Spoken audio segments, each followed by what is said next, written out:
He flew the CF-18, the Canadian version of our FA-18, with the 416th Tactical Fighter Squadron for 3 years.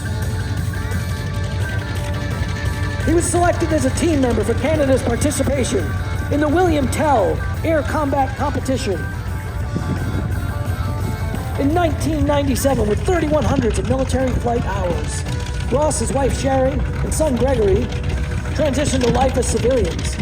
They moved over to Everett, Washington, where Ross lives while working as a pilot for United Airlines based at SFO, San Francisco.